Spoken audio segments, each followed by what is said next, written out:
This podcast is brought to you by VinZero. VinZero pioneers solutions and services to the AEC and manufacturing industries to support net zero targets. Visit vinzero.com to learn more about how organisations design, build and solve through digitalisation. From VinZero to you, welcome to our Think Future podcast series.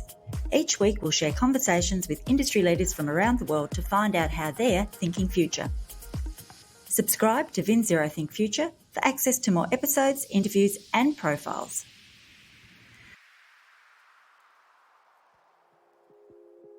Dr. Florian Graichen is an Honorary Professor at the University of Waikato in the School of Engineering and is General Manager for Scion Research, Bioproducts and Biomanufacturing Areas, including the portfolios covering high-value biorefineries, distributed and circular manufacturing, bioproducts and packaging, and integrated bioenergy.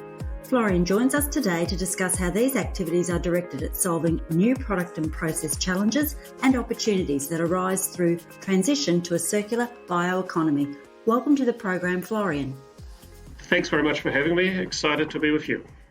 So Scion is a Crown Research Institute specialising in the research and science and technology development for forestry and wood products and wood-derived materials and other biomaterials. Can you give us some further context around that? Yes, so in the broader sense, it is about transitioning New Zealand to a circular bioeconomy, and we just celebrated our 75th anniversary. Coming out of the forest research, and as you can imagine now, it's wider than that.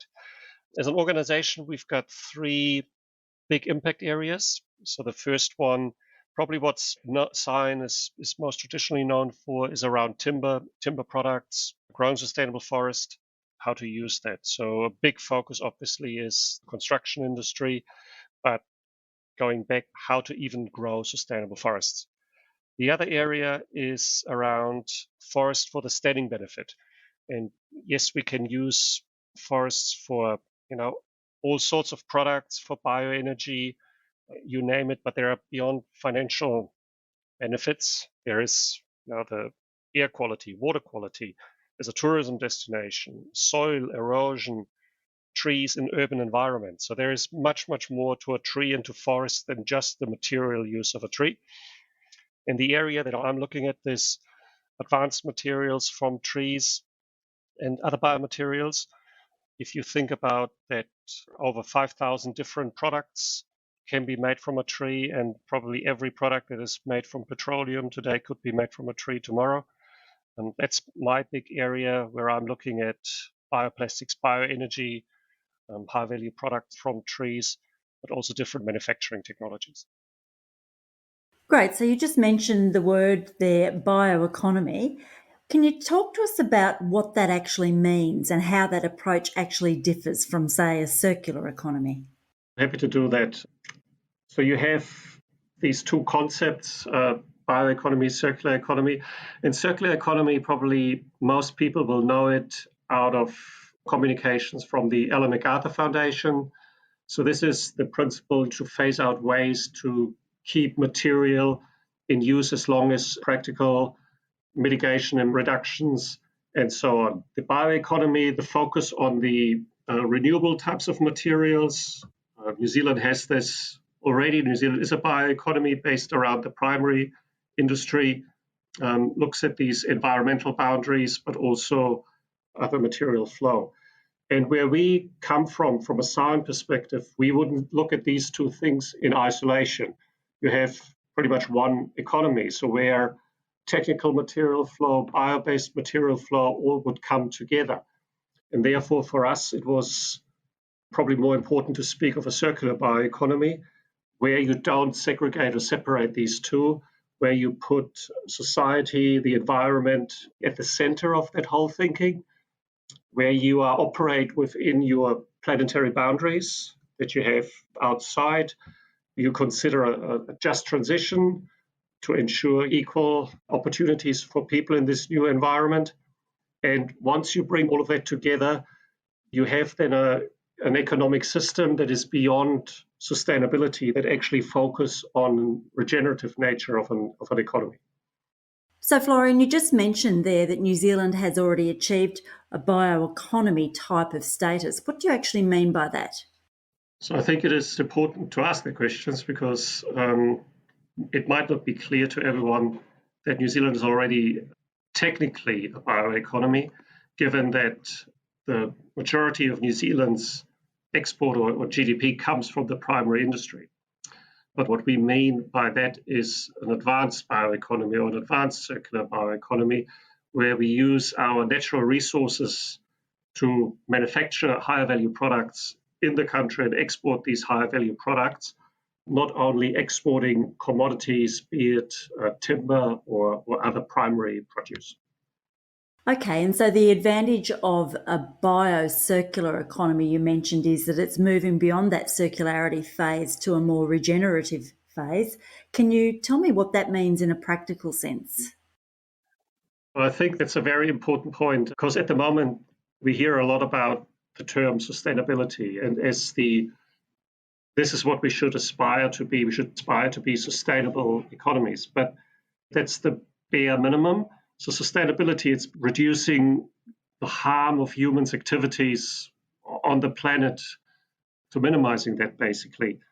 But what is necessary, if you look at the harm that has been done in the past decades, in the past centuries, that's definitely not sufficient. Like a status quo or steady state is not sufficient. So this is where regenerative comes in. And so this goes beyond sustainability, and it's about the restoration and the enhancement of natural systems. And to do this again from the three lenses of economic sustainability or economic, environmental, and social, we need to do that with really, really innovative practices. So it is not just a technical innovations. There are by far more dimensions on the environment, on the society, but also then here technical innovations are absolutely necessary. So is one of those innovations that you're speaking to there the role of distributed manufacturing? So distributed manufacturing is one of the possibilities, but also opportunities that come in when you start considering that the renewable feedstock or the renewable materials for the future will not come out of the ground. So we will not dig into the earth anymore to get out of coal or gas or crude oil, but that we will have to use different materials. So this can be bio-based materials, it can be using our CO2 that we have, or it can be using some of the recycled materials. And what all of these sustainable or renewable materials have in common compared to crude oil, they are distributed, they are seasonal, they are regional.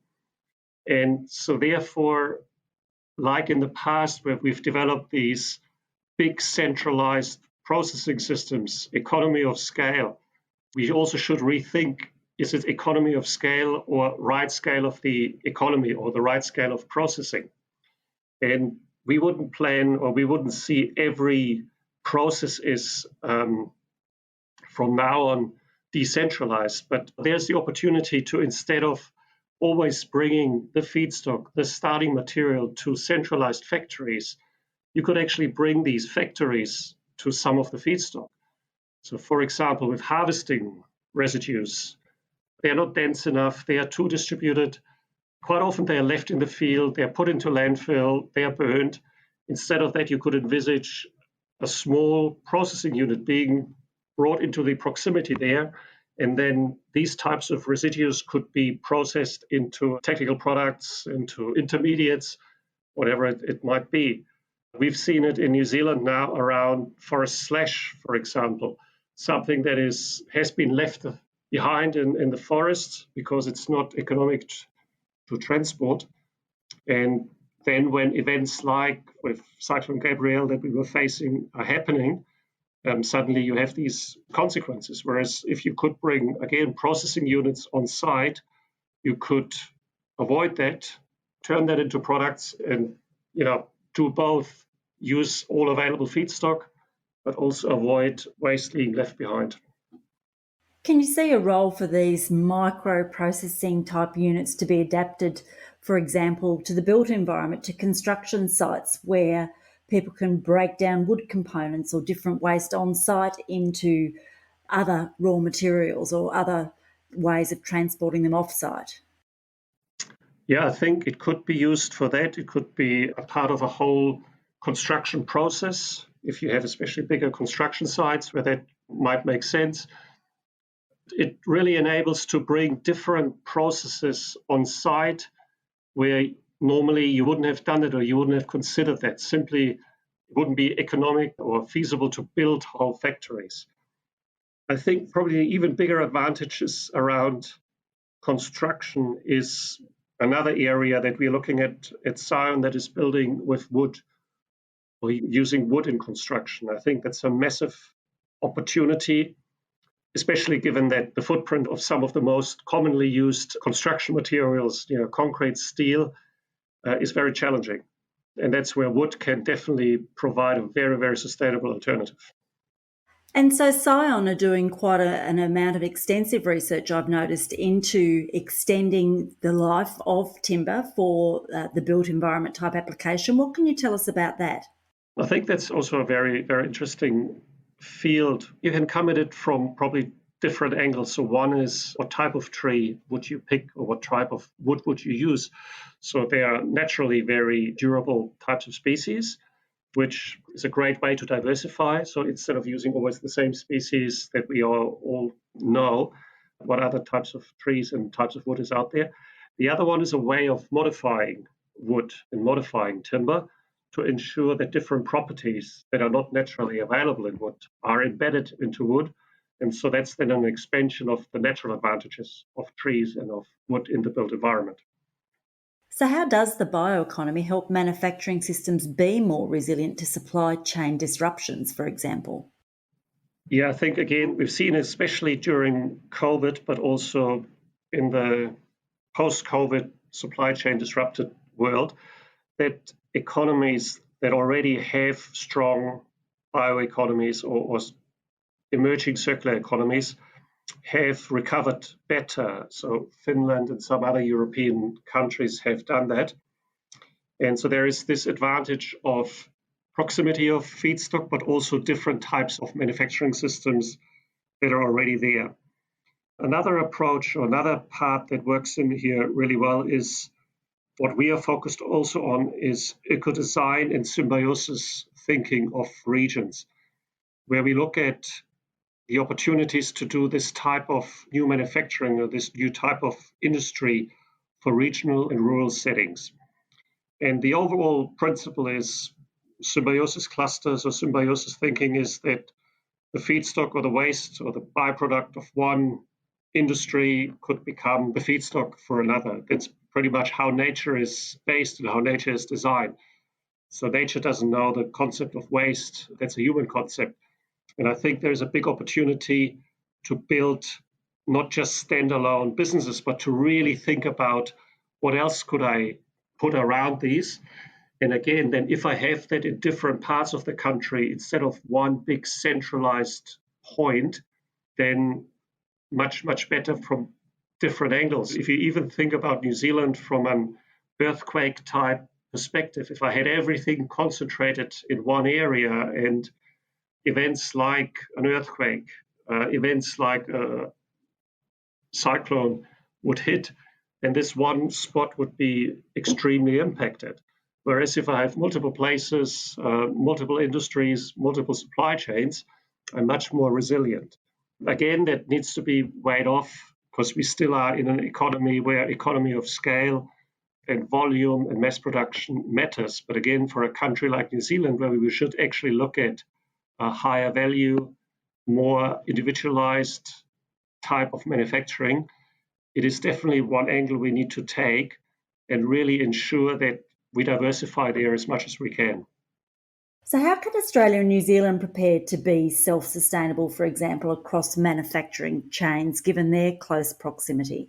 I think there's definitely a big opportunity, not just Australia and New Zealand. It's really bringing in the Pacific Islands as well. So that part, I think being completely self-sufficient, we won't get there. And I think this is the same even in the circular economy or bioeconomy. We still have trade. We need trading routes. What we're discussing here is the size of these circles. And different levels of technology readiness dictate that probably. So for example, think about plastic recycling.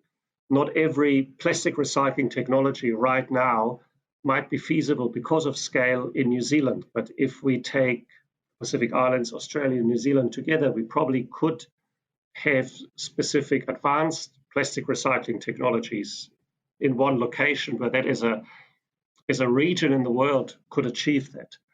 The other possibility would be around specific technology exchange. Again, New Zealand, with the smaller population, really would rely on bringing in much more advanced technology much faster than we actually can develop it here in New Zealand. So therefore, you have it not only on the manufacturing side, but also on the innovation side, how to do that. From a completely, as I said before, from a completely self-sustainable just in the region, I don't think so. But it can become much more resilient compared to what it would be at this stage. Are you looking for a digitalisation and net zero partner to help you achieve your goals? Join the thousands of AEC and manufacturing customers globally who have turned to VinZero to start their journey toward a net zero future.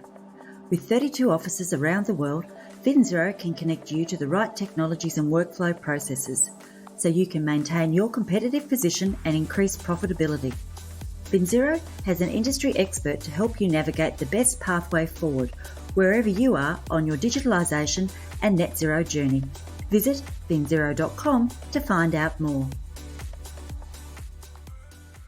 New Zealand have a goal to have all plastics reusable, recyclable or compostable by 2025. What are the challenges there? Well, what we're looking here is, like the whole Australia, New Zealand, Pacific Island region, it is about having it all reusable, recyclable or compostable.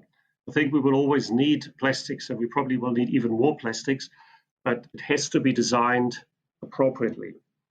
And the big challenge for New Zealand is New Zealand in itself does not manufacture any plastic. So everything gets imported into New Zealand.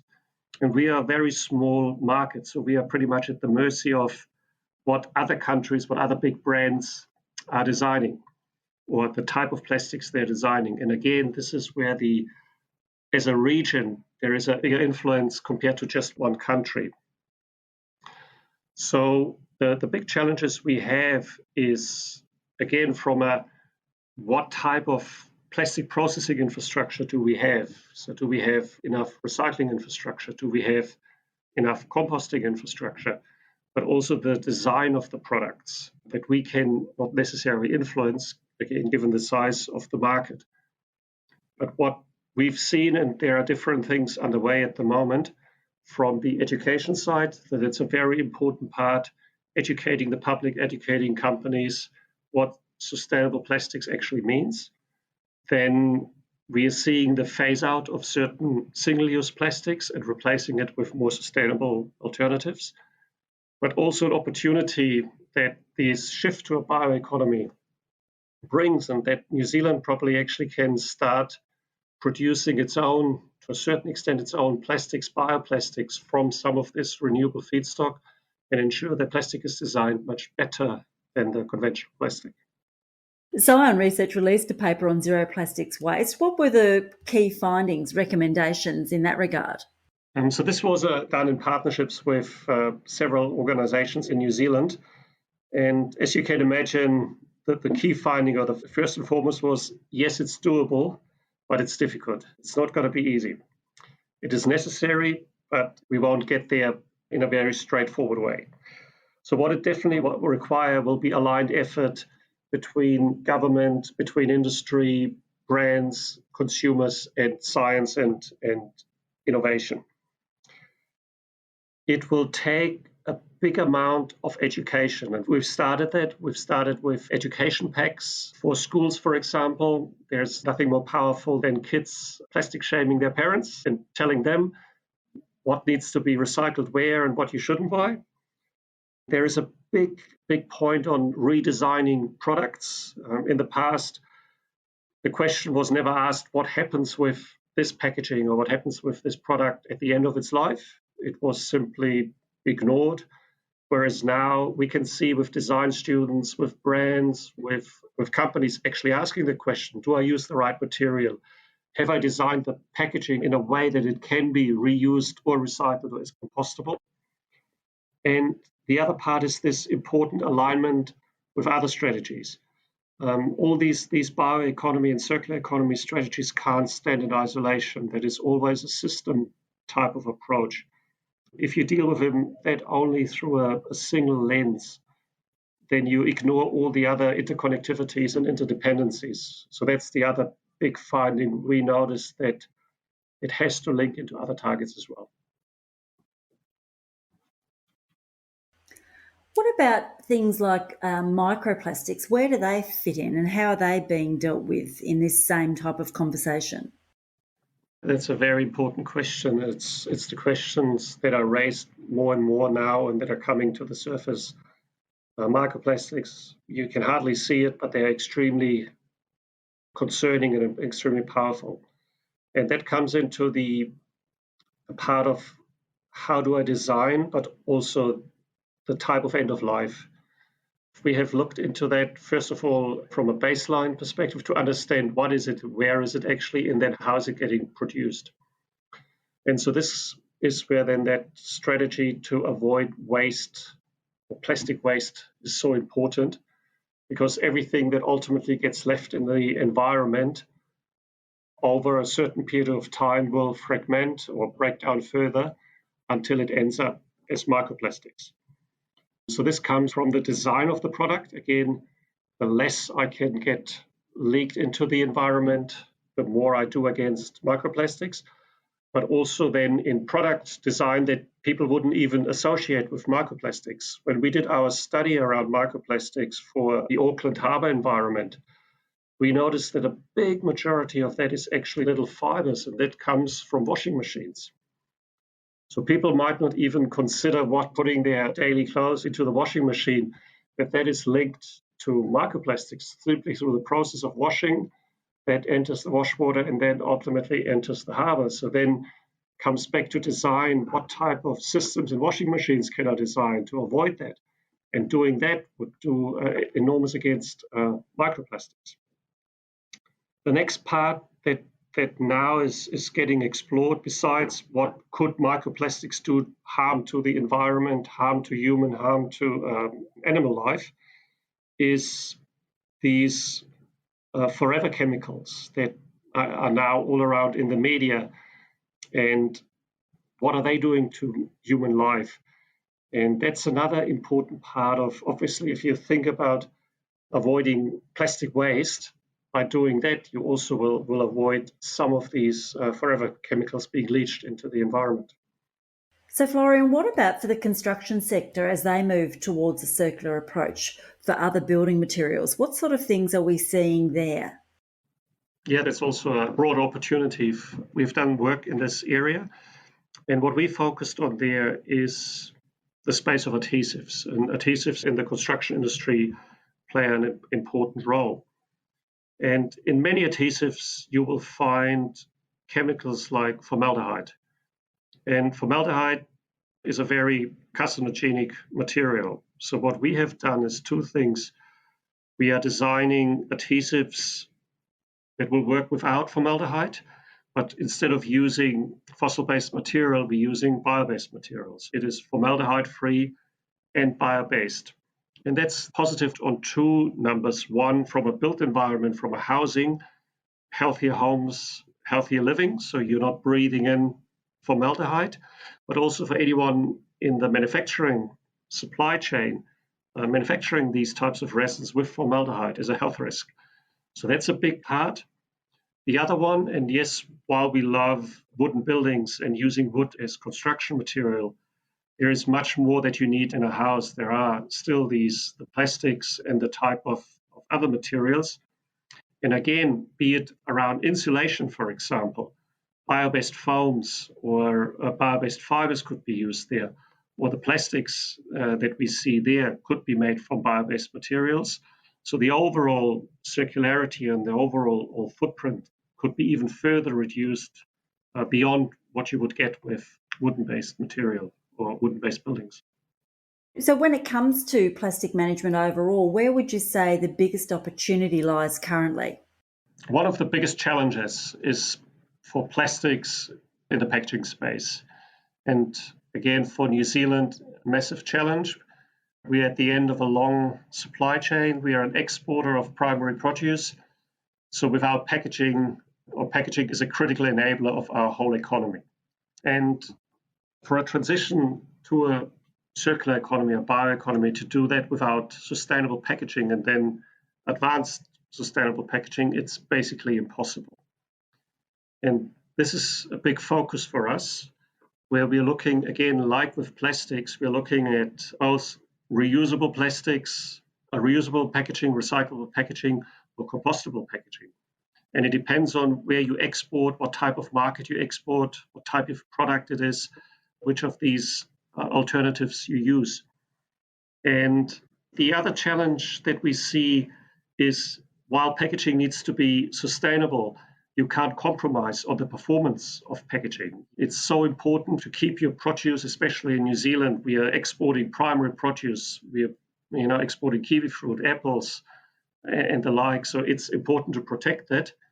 But it's also important to have it sustainable. You can't just export your sustainably grown fruit in non-sustainable packaging.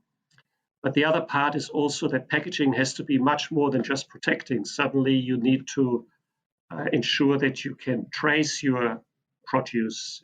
Has to be, authentication must be possible, or that you have your RFID tags where you can, tell stories about the history or the source of origin of these types of produce. And so you need to embed all these features into packaging, but that embedding these features can't compromise the sustainability.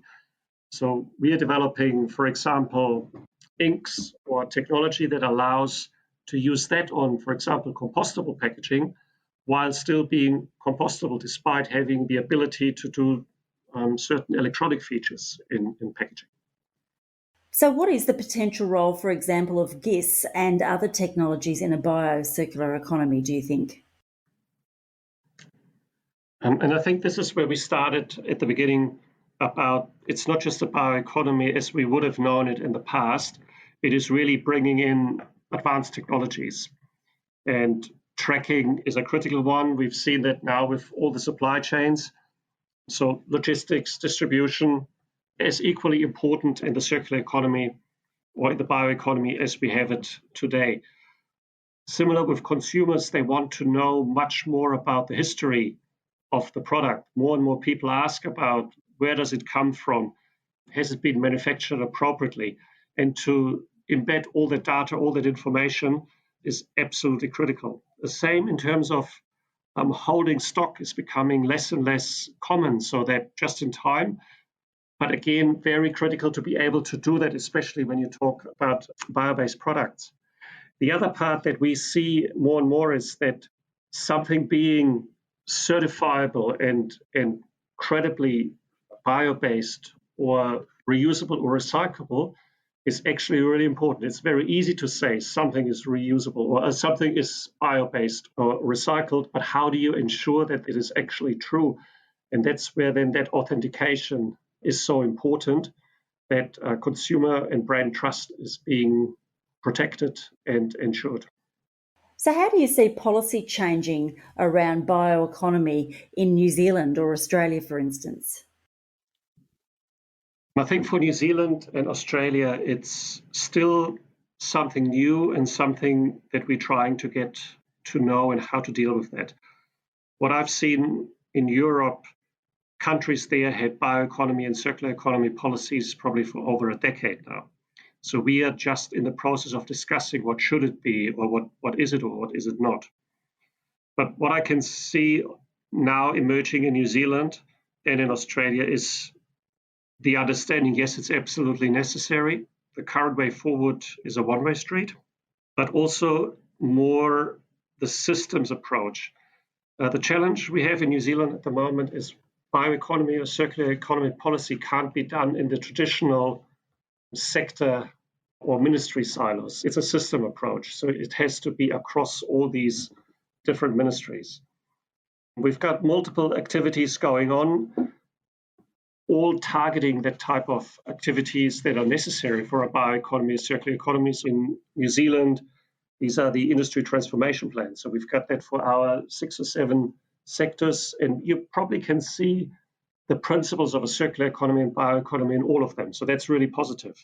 We've got our Climate Change Commission that speaks to that, actually quite powerful. Again, maybe from a single lens around carbon emissions, again, important to keep it wider.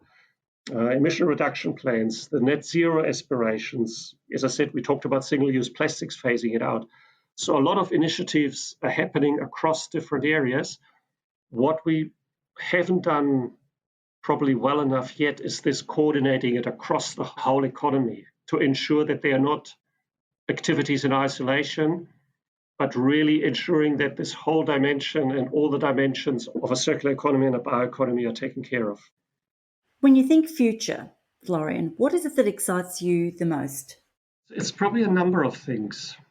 On a professional level, this is one of the big global challenges, but also the big global opportunities.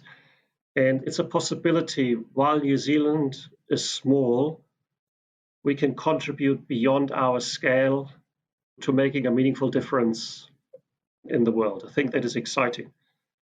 It is great to see that New Zealand has managed to become an associated member for the Horizon Europe program.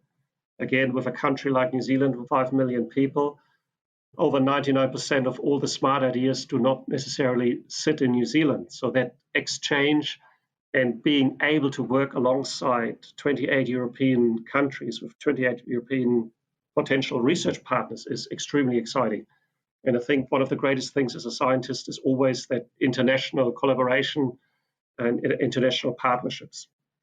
The parts that excite me, that's probably more of a personal thing. I've got 2 little kids, is that all these activities that we're doing here and that we are doing now significantly will impact their future. And I think that's also this fundamental principle of a circular economy and of a bioeconomy, is this intergenerational justice or the intergenerational opportunity. And so for me to use the part that I work in the innovation space, not sufficient in its own right, but to contribute to that, to a better future, is really exciting for me. Well, Florian, we're certainly very fortunate to have people like yourself and Scion Research making such an important contribution towards a regenerative economy for our future generations. Thanks for joining us. Pleasure. Thanks for having me. This podcast was brought to you by VinZero. VinZero help the AEC and manufacturing industries keep pace with digital change and achieve their technological and sustainability leadership goals. VinZero is a company that cares about creating and building a better world. Together, we are working with industry and environmental experts, providing forums and platforms through our VinZero Think community to create conversations that matter to our future generations. We invite you to join in the conversation and participate in our Think community. Like and subscribe to Think Future to stay up to date with the latest innovations and conversations as we take AEC and manufacturing around the world closer to zero. You can download our podcasts at vinzero.com or from your favourite podcast platform. From VinZero Think Future, thanks for listening.